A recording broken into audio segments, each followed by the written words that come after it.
So many people simply buy the items they need at the price they are given. It's a very sad state of affairs when the game is really open to all. You don't need an invitation, and it is a game of bargaining, to be played with seriously and, I hasten to add, politely.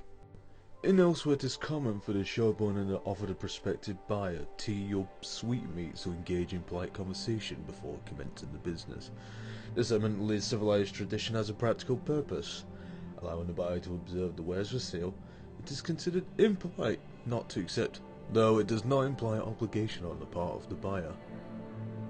Whether this particular custom is a culture or not, it is wise for the buyer and seller to greet one another with warm salutations, like gladiators honouring one another before battle. Bargaining is expected all over Tamriel, but the game can be broken if one's offer is so preposterously low that it insults the shopkeeper.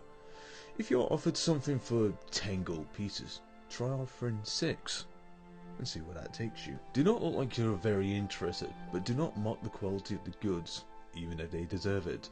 Much better to admire the quality of the workmanship, but comment that, regretfully, you simply cannot afford such a price. When a shopkeeper compliments your taste, smile, but try to resist the flattery. A lot of the game depends on recognizing the types of shopkeepers and not automatically assuming that the rural merchant is ignorant and easily fooled, or the rapacious merchant is selling shoddy merchandise. Caravans, it should be mentioned, are always a good place to go to buy or trade. Knowing what you're buying and from whom is a talent brought only after years of practice.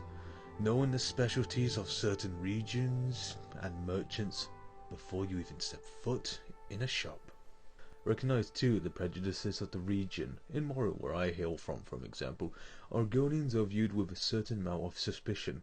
Don't be surprised or insulted if the shopkeeper will follow you around the shop, assuming you're going to steal something. Similarly, Nords, Bretons and Cyrodiils are sometimes treated coolly by the merchants in the Somerset Isles. Of course, I don't know any shopkeepers anywhere, no matter their open-mindedness, who aren't alerted when a Khajiit or a Bosmer enters their shop. Even Khajiit and Bosmiri shopkeepers. If you see something you really like or need, buy it then and there, at the best price you can get. I cannot tell you how many times I've passed up a rare or interesting relic, assuming of course that I could find it somewhere else in the region. Perhaps at a larger town, at a better price. Too late, I discovered I was wrong, and when I returned to the shop weeks later, the item I wanted was gone. Better to have a great purchase at a decent price and discover it again at a worse price than miss out on your opportunities for ownership. Occasionally, impulsiveness is the best buying strategy. Sense the moves of the game, and everyone can win.